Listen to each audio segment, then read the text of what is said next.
안녕하세요. 오늘도 행복한 시간, 책과 함께 하는 소설입니다. 여러분의 응원과 관심이 저에게는 큰 힘이 됩니다. 매주 월요일은 한국 고전 단편 작품을 여러분과 함께 듣는 날입니다. 오늘 여러분과 함께 할 작품은 나혜석 작가님의 경이 작품입니다. 나혜석 작가님의 경이 작품은 1918년에 발표된 단편 소설로 일본 유학을 마치고 돌아온 경이라는 시녀성이 주인공입니다. 어떤 이야기가 펼쳐질지 오늘 이야기 끝까지 함께 해주세요. 지금 시작합니다. 아이고, 무슨 장마가 그렇게 심해요. 하며 담배를 붙이는 뚱뚱한 마님은 오래간만에 오신 사돈 마님이다. 그러게 말이지요. 심한 장마에 아이들이 병이나 아니das습니까? 그동안 하인도 한 번 못 보냈어요. 하며 마주 앉아 담배를 붙이는 머리가 희끗희끗하고 이마에 주름살이 두어 줄 보이는 마님은 이철원댁 주인 마님이다. 아이고 별 말씀을 다 하십니다. 나역 그랬어요. 아이들은 충실하나 어멈이 어째 수일 전부터 배가 아프다고 하더니 오늘은 일어나 다니는 것을 보고 왔어요. 어지간히 할이 더워야지요. 조금 잘못하면 병나기가 쉬워요. 그래서 좀 걱정이 되셨겠습니까? 인제 나았으니까요. 마음이 놓여요. 그런데 애기가 일본서 와서 얼마나 반가우셔요 하며 사돈 마님은 잊었던 일을 깜짝 놀라 생각하는 듯이 말을 한다. 먼데다가 보내고 늘 마음이 놓이지 않다가 그래도 1년에 한 번씩이라도 오니까 집안이 든든해요. 주인 마님 김 부인은 담뱃대를 잿덜리에 탁탁 친다. 그렇다마다요.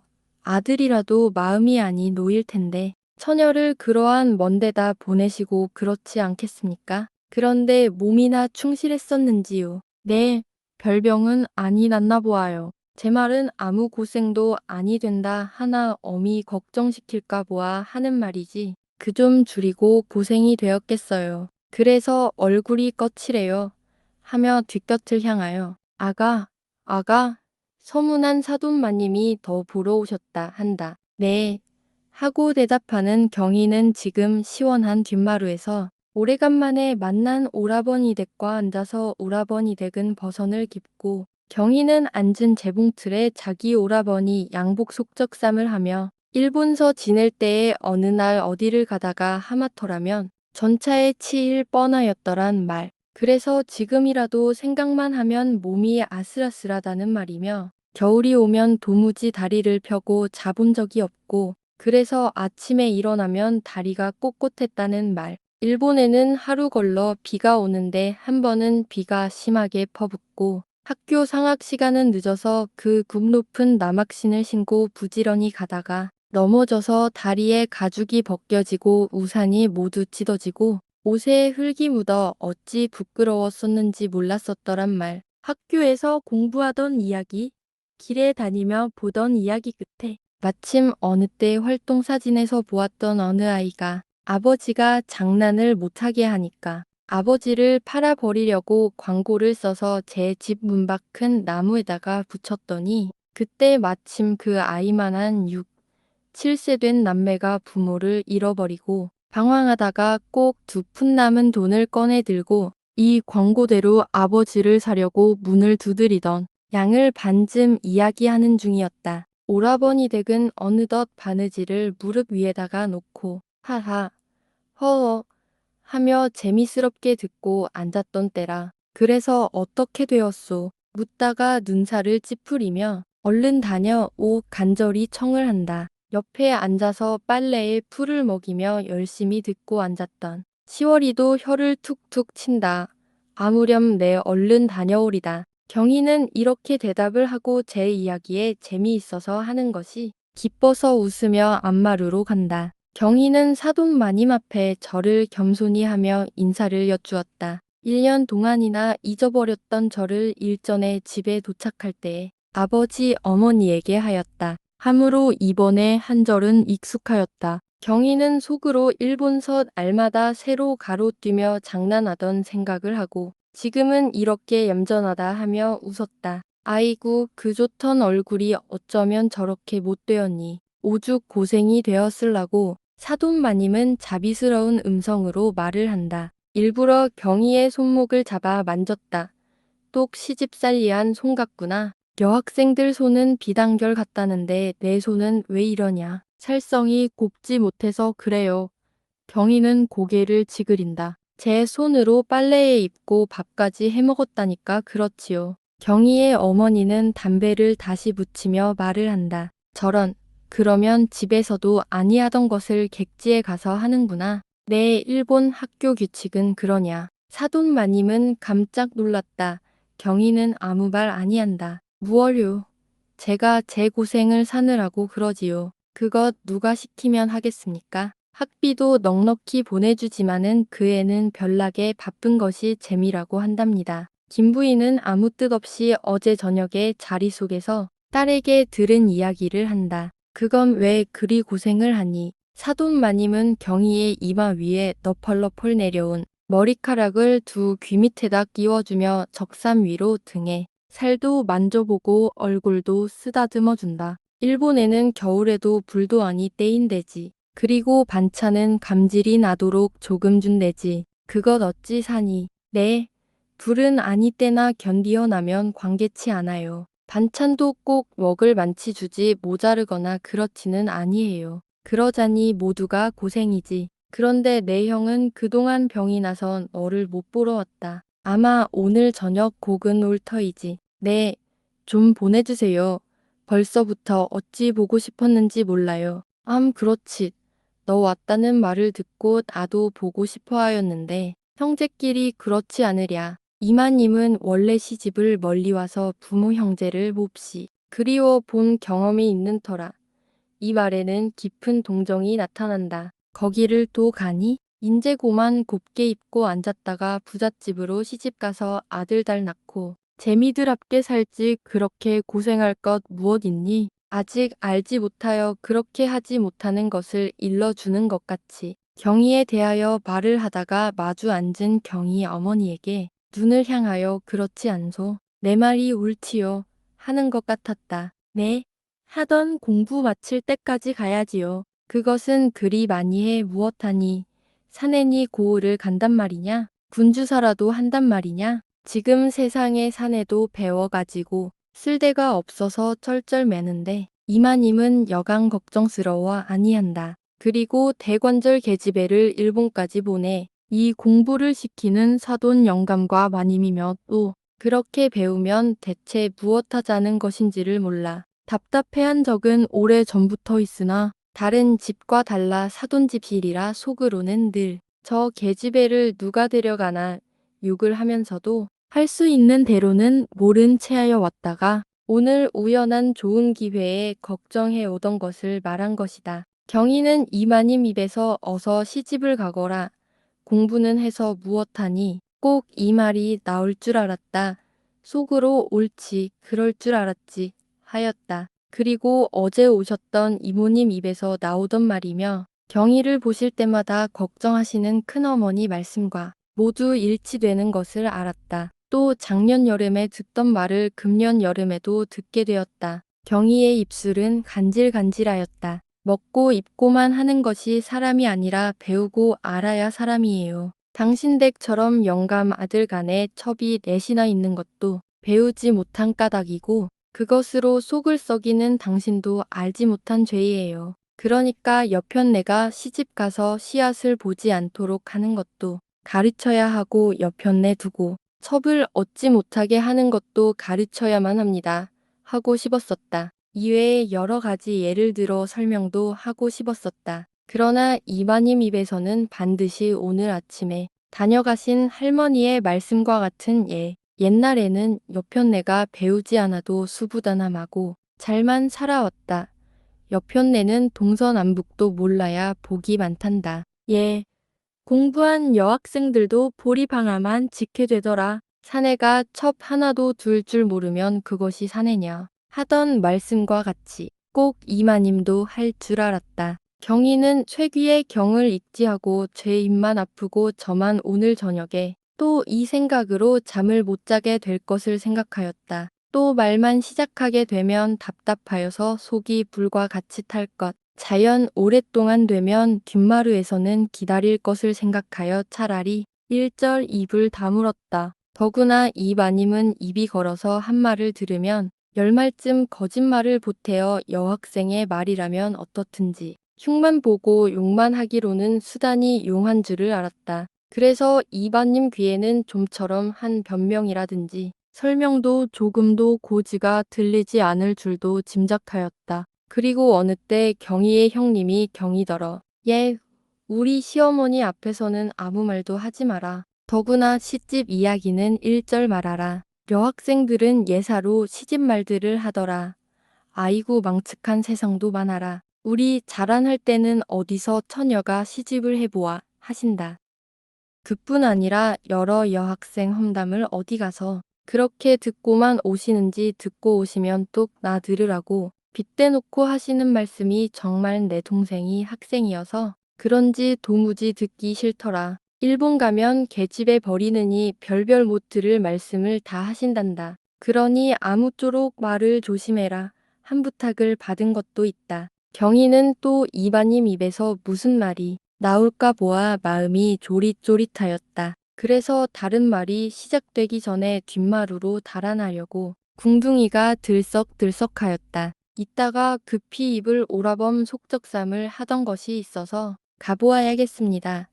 고 경희는 앓더니가 빠지기나 한 것만큼 시원하게 그 앞을 면하고 뒷마루로 나서며 숨을 한 번 쉬었다. 왜 그리 늦었소? 그래서 그 아버지를 어떻게 했소? 오라버니 댁은 그동안 버선 한 짝을 다 기워놓고 또 한 짝에 앞볼을 대이다가 경희를 보자 무릎 위에다가 놓고 바싹 가까이 앉으며 궁금하던 이야기 끝을 재우쳐 묻는다. 경희의 눈살은 찌푸려졌다. 붓뺨이 실쭉해졌다. 시월이는 빨래를 개키다가 경희의 얼굴을 눈결에 슬쩍 보고 눈치를 채었다. 작은아씨, 서문 안댁마님이 또 시집 말씀을 하시지요. 아침에 경희가 할머니가 다녀가신 뒤에 마루에서 혼잣말로 시집을 갈 때 가더라도 하도 여러 번 들으니까 인제 도무지 싫어 죽겠다 하던 말을 시월이가 부엌에서 들었다. 지금도 자세히는 들리지 않으나 그런 말을 하는 것 같았다. 그래서 작은아씨의 얼굴이 저렇게 불량하거나 하였다. 경희는 웃었다. 그리고 바느질을 붙들며 이야기 끝을 연속한다. 안마루에서는 여전히 두 마님이 서로 술도 전하며 담배도 잡수면서 경희의 말을 한다. 애기가 바느질을 다 해요. 네, 바느질도 곧잘 해요. 남정의 옷옷은 못하지요마는 제 옷은 괴매어 입지요. 아이고 저런. 어느 틈에 바느질을 다 배웠어요. 양복 속적삼을 다 해요. 학생도 바느질을 다 하나요? 이마님은 과연 여학생은 바늘을 쥘 줄도 모르는 줄 알았다. 더구나 경희와 같이 서울로 일본으로 쏘다니며 공부한다 하고 덜렁하고 똑 사내 같은 학생이 제 옷을 꿰매어 입는다는 말에 놀랐다. 그러나 역시 속으로는 그 바느질 꼴이 오죽할까 하였다. 김부인은 딸의 칭찬 같으나 묻는 말에 마지못하여 대답한다. 어디 바느질이나 제법 앉아서 배울 새나 있나요? 그래도 차차 철이 나면 자연히 의사가 나나 보아요. 가르치지 아니해도 저절로 꿰매게 되더구먼요. 어려운 공부를 하면 의사가 튀어나 보아요. 김부인은 말끝을 끊었다가 다시 말을 한다. 이마님 귀에는 똑 거짓말 같다. 양복 속적삼은 작년 여름에 남대문 밖에서 인려가 와서 가르치던 재봉틀 바느질 강습소에를 날마다 다니며 배웠지요. 제 조카들의 양복도 해서 입히고 모자도 해서 씌우고 또 제 오라비 여름 양복까지 했어요. 일어를 아니까 선생하고 친하게 되어서 다른 사람에게는 가르쳐 주지 않는 것까지 다 가르쳐 주더래요. 낮에는 배워가지고 와서는 밤이면 똑 12시, 새로 1시까지 앉아서 배운 것을 보고 그대로 그리고 모두 치수를 적고 했어요. 나는 그게 무엇인가 하였더니 나중에 재봉틀 회사 감독이 와서 그러는데 이제까지 1어로만 한 것이어서 부인네들 가르치기에 불편하더니 따님이 만든 책으로 퍽 유익하게 쓰겠습니다 하는 말에 그런 것인 줄 알았어요. 좀 가르치면 어디든지 그렇게 쓸 데가 있더구먼요. 그뿐 아니라 그 점자는 일본 사람들에게도 어찌 존대를 받는지 몰라요. 그 애가 왔단 말을 어디서 들었는지 감독이 일부러 일전에 또 찾아왔어요. 일본서 졸업하고는 기어이 자기 회사의 일을 보아달라고 하더래요. 처음에는 월급 1,500냥은 쉽대요. 차차 오르면 3년 안에 2,500냥을 받는다는데요. 다른 여자는 제일 많은 것이 750냥이라는데 아마 그 애는 일본까지 가서 공부한 까닭인가 보아요. 저것도 그 애가 재봉틀에 한 것입니다. 하며 맞은편 벽에 유리에 늘어 걸어 놓은 배 물이 흐르고 뒤에 나무가 총총한 촌경치를 턱으로 가리킨다.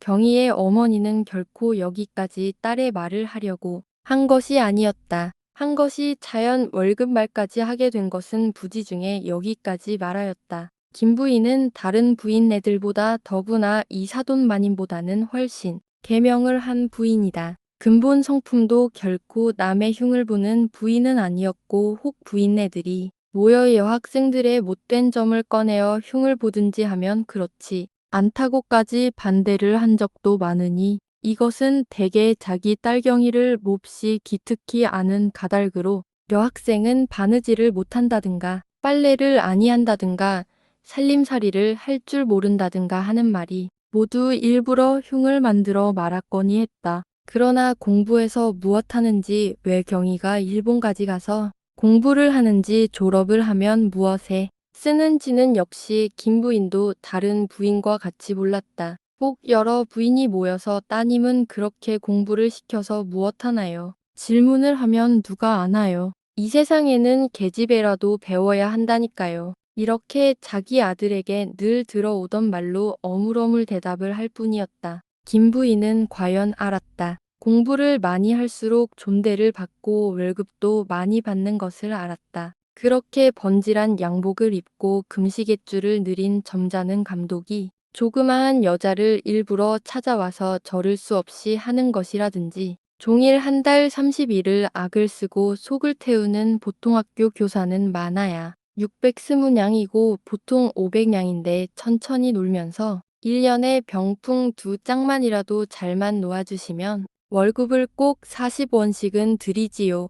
하는 말에 김 부인은 과연 공부라는 것은 꼭 해야 할 것이고 하면 조금 하는 것보다 일본까지 보내서 시켜야만 할 것을 알았다. 그러고 어느 날 저녁에 경희가 공부를 하면 많이 해야겠어요. 그래야 남에게 존대를 받을 뿐 아니라 저도 사람 노릇을 할 것 같아요. 하던 말이 아마 이래서 그랬던가 보다 하였다. 김 부인은 이제부터는 의심 없이 확실히 자기 아들이 경희를 왜 일본까지 보내라고 애를 쓰던 것, 지금 세상에는 여자도 남자와 같이 많이 가르쳐야 할 것을 알았다. 그래서 김 부인은 이제까지 누가 따님은 공부를 그렇게 시켜 무엇합니까? 물으면 등에서 땀이 흐르고 얼굴이 벌겋게 취해지며 이럴 때마다 아들만 없으면 고지라도 데려다가 시집을 보내고 싶은 생각도 많았었으나 지금 생각하니 아들이 뒤에 있어서 자기 부부가 경희를 데려다 시집을 보내지 못하게 한 것이 다행하게 생각된다.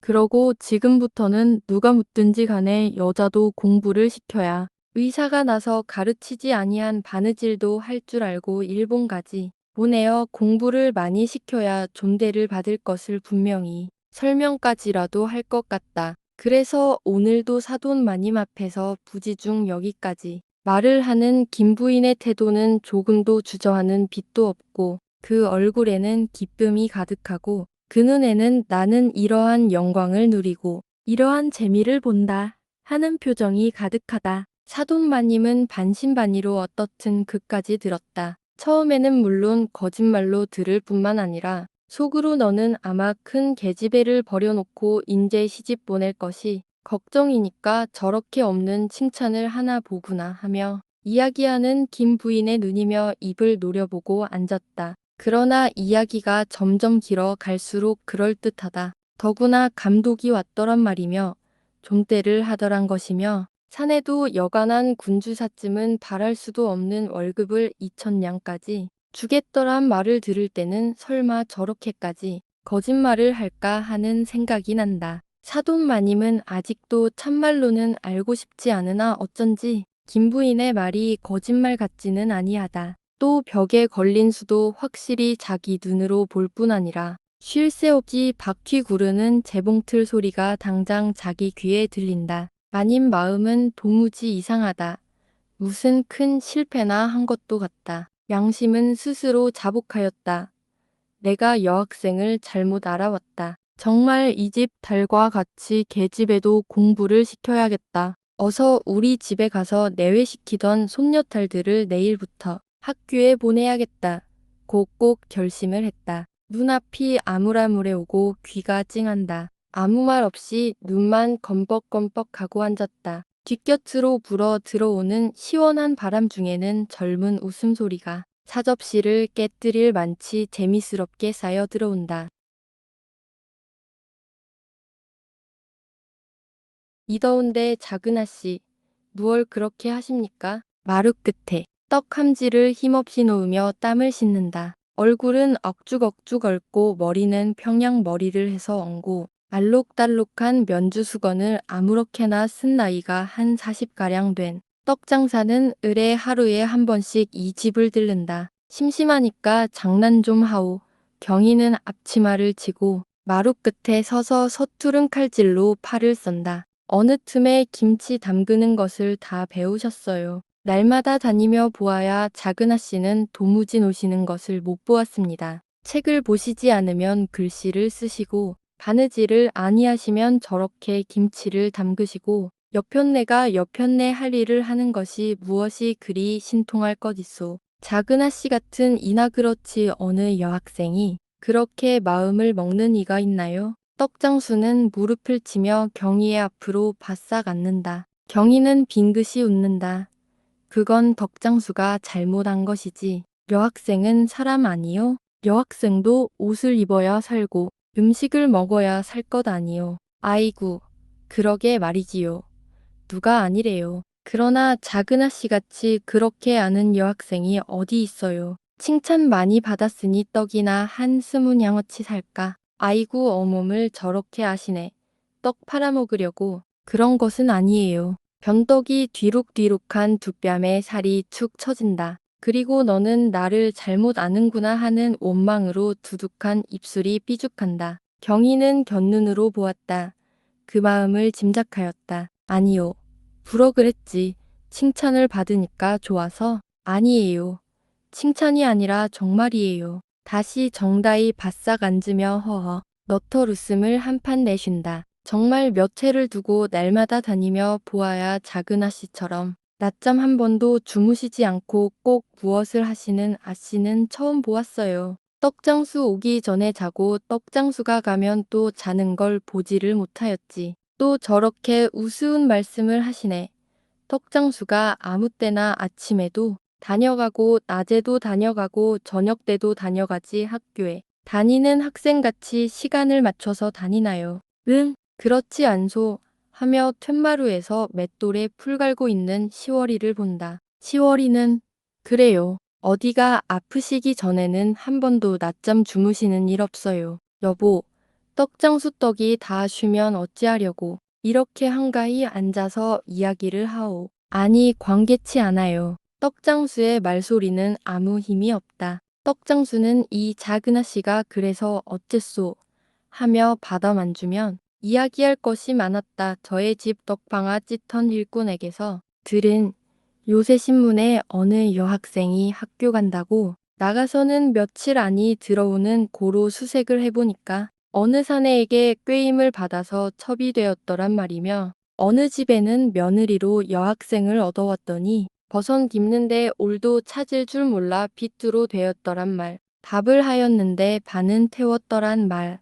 날마다 사방으로 쏘다니며 평균 한마디씩 들어온 여학생의 험담을 하려면 부지기수였다. 그래서 이렇게 신이 나서 무릎을 치고 바싹 들어앉았으나 경희의 말대답이 너무 냉정하고 점잖음으로 떡장수의 속에서 뻗쳐오르던 것이 어느덧 거품 꺼지듯 거졌다. 떡장수의 마음은 무엇을 잃은 것 같이 공연히 서운하다. 떡바구미를 들고 일어설까 말까 하나 어쩐지 딱 일어설 수도 없다. 그래서 떡바구니를 두 손으로 누른 채로 앉아서 모른 채 하고 칼질하는 경희의 모양을 아래 위로 훑어도 보고 마루를 보며 선반 위에 얹은 소반의 수요도 세어보고 정신없이 얼빠진 것 같이 앉았다. 흰떡 된양어치하고 계피떡 두 양 반어치만 내놓게. 김부인은 고운 돗자리 위에서 부채질을 하면서 들어누웠다가 딸경이의 좋아하는 계피떡하고 아들이 잘 먹는 흰떡을 내놓으라 하고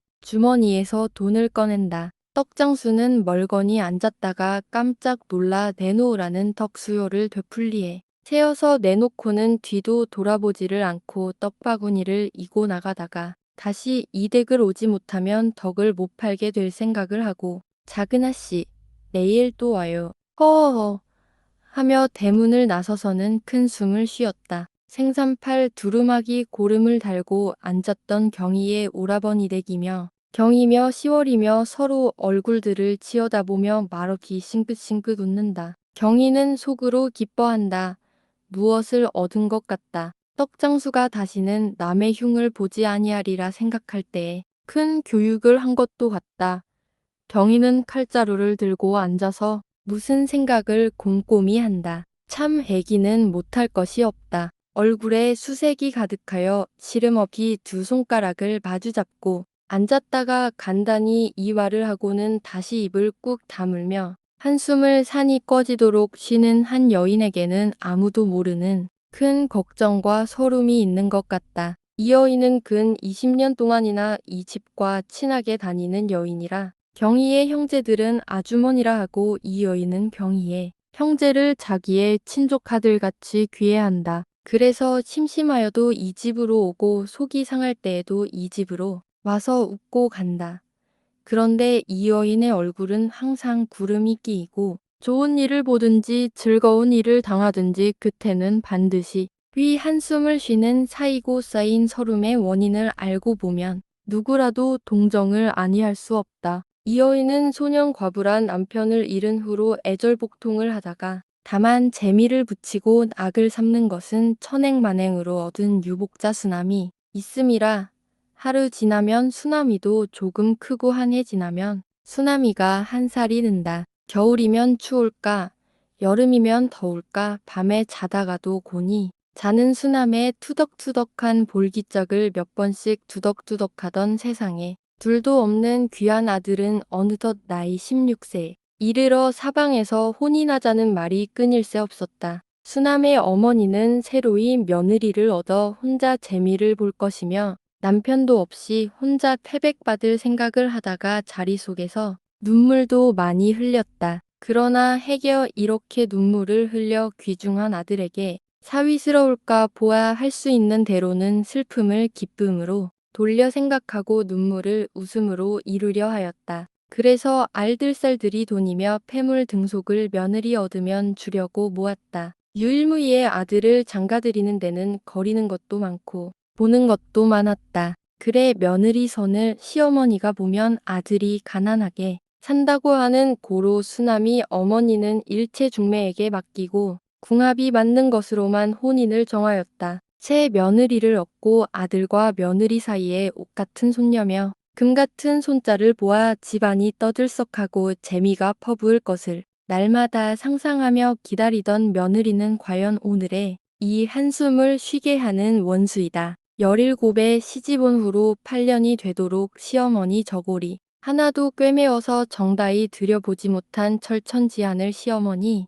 가슴에 안겨준 이 며느리라. 수남의 어머니는 본래 성품이 순하고 덕스러움으로 아무쪼록 이 며느리를 잘 가르치고 잘 만들려고 매도 무한히 쓰고 남 모르게 복장도 많이 쳤다. 얼굴에 수색이 가득하여 시름없이 두 손가락을 마주잡고 앉았다가 간단히 이와를 하고는 다시 입을 꾹 다물며 한숨을 산이 꺼지도록 쉬는 한 여인에게는 아무도 모르는 큰 걱정과 서름이 있는 것 같다. 이 여인은 근 20년 동안이나 이 집과 친하게 다니는 여인이라 경희의 형제들은 아주머니라 하고 이 여인은 경희의 형제를 자기의 친족아들같이 귀해한다. 그래서 심심하여도 이 집으로 오고 속이 상할 때에도 이 집으로 와서 웃고 간다. 그런데 이 여인의 얼굴은 항상 구름이 끼이고 좋은 일을 보든지 즐거운 일을 당하든지 끝에는 반드시 한숨을 쉬는 사이고,